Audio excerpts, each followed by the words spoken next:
अस्सलाम वालेकुम प्यारे बच्चों, क्या हाल है आपके। आज हम सुनेंगे ज़िया और महताब की कहानी का पार्ट 2। शुरू करते हैं।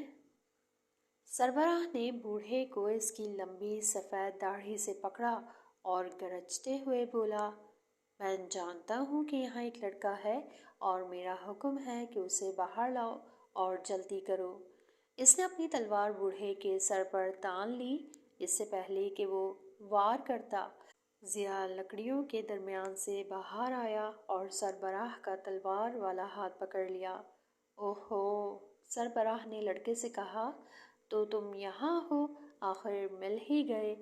सिपाहियों ने ज़िया के हाथ इसकी कमर के पीछे बांधे, उसे एक सिपाही के घोड़े पर बिठा दिया और गमज़दा बूढ़े को अलविदा कहने का मौका दिए बगैर वहाँ से रवाना हो गया। वो सब बादशाह के महल की तरफ बढ़ते हुए सहरा में बहुत दूर तक निकल गए।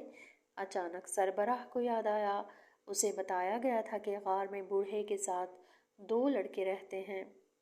वह अचानक रुक गया और सिपाहियों को हुक्म दिया, फौरन बूढ़े के गार की तरफ वापस चलो, वहाँ एक लड़का और होगा। ये अंदाज़ा होते ही कि सरबराह क्या सोच रहा है, ज़िया का दिल डूब गया। अचानक वो ज़ोर से कराहने लगा। अफसोस है मुझे खुद पर, इसने कहा। अफसोस? मेरी किस्मत, काश मैं अपने भाई के साथ ही मर जाता। क्या मतलब है तुम्हारा? सरबराह ने पूछा। मेरा मतलब क्या है, मैं कैसे कहूँ, ज़िया ने कहा और फिर कराहते हुए बोला, जब तुम हमारे गार के दरवाजे पर आए तो हम इसी वक्त अपने प्यारे भाई की तदफीन के बाद वापस आए थे, और अब यकीनन वो गरीब बूढ़ा आदमी गम से मर जाएगा क्योंकि इसके दोनों बेटे खो गए हैं एक ही दिन में। आह। सहरा में शदीद गर्मी थी और सरबराह फासला तय करके गार तक बिला वजह वापस नहीं जाना चाहता था। नौजवान, इसने ज़िया की जानिब देखते हुए सख्ती से पूछा, क्या वाकई ये सच है कि तुम्हारा भाई मर गया है, और ये कि अब कोई अजनबी जवान इस गार में नहीं है? हाँ, ऐसा ही है, यकीन करो, ज़िया ने जवाब दिया। फिर वो ज़ोर ज़ोर से रोने लगा। सरबराह ने हिचकिचाते हुए धीरे धीरे घोड़े का रुख मोड़ा और अपने सिपाहियों को बादशाह के महल की तरफ बढ़ने की हिदायत की। ज़िया का दिल अपने भाई को तहफ़्फ़ुज़ देकर राहत से लबरेज था, लेकिन वो फिर भी कराहता रहा ताकि सिपाही इसकी बात पर पुख्ता यकीन कर लें। सहरा बादशाह के महल से काफ़ी दूर था। जब ज़िया कैदी बनकर महल के दरवाजे तक पहुंचा तो सूरज गुरूब हो चुका था। बादशाह की 2 बेटियां थीं। बड़ी शहजादी ने इस वक्त महल की एक खिड़की से नीचे झांक कर देखा कि सिपाहियों की लंबी कतार है और इनके दरमियान एक लड़का जिसका सर झुका हुआ और इसके हाथ इसके पीछे बंधे हुए थे। ज़िया ने ऐन इसी वक्त ऊपर की जानिब देखा और इसकी इल्तिजाई नजरें शहजादी से मिली। शहजादी ने खिड़की से टेक लगाए इसकी तरफ देखते हुए सोचा कि आखिर ये लड़का कौन है। उसे नौजवान पर बहुत तरस आया। शहजादी को एहसास हो गया कि इस नौजवान को अगले ही रोज़ शैतानी रीछों के गार में फेंक दिया जाएगा। वह अपने वालिद के पास पहुंची और इसके सामने घुटने टेक कर इस अजनबी नौजवान की जान बख्शने की इल्तिजा की। बादशाह को खौफ था कि एक नामालूम नौजवान जिसके बारे में पेशनगोई की गई किसी दिन इसका तख्तो-ताज छीन लेगा, कहीं सच साबित ना हो जाए।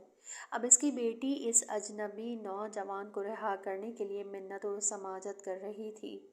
बादशाह खौफज़दा तो था ही, लेकिन अब गुस्से में बल खाने लगा। इसने अपने सिपाहियों को बुलाया, फिर शहजादी की तरफ इशारा करते हुए गरजा, इसे ले जाओ। इसे अपने बाप की सलामती और तख्त से ज़्यादा इस अजनबी की फ़िक्र खाई जा रही है।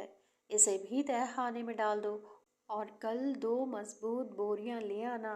इस नौजवान को एक बोरी में और दूसरी में शहजादी को बांध कर रीछों के गार में डाल देना। अगले रोज़ तुलुए आफ्ताब के वक्त खान के हुक्म के मुताबिक सब कुछ तैयार कर लिया गया और दोनों को बड़ी बड़ी बोरियों में डाला गया जो इनके गले तक बंधी हुई थी। پھر انہیں ندی کے کنارے ایک کھلے پتھریلے غار میں ڈال دیا گیا۔ ضیا نے جب شہزادی کو بوری میں بندھے دیکھا تو گہری ٹھنڈی آہ بھر کر رہ گیا۔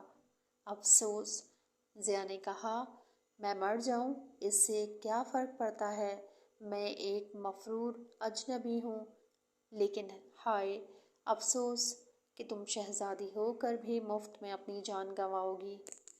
شہزادی نے کہا، نہیں شہزادی نہیں، میں صرف ایک بے بس لڑکی ہوں جس کی زندگی یا موت دنیا کے لیے کوئی معنی نہیں رکھتی، اور چونکہ یہ میرے والد کی مرضی ہے اس لیے میں ان کی بات ماننے کو تیار ہوں، لیکن تم بے سبب مارے جا رہے ہو صرف اس وجہ سے کہ تم اجنبی ہو۔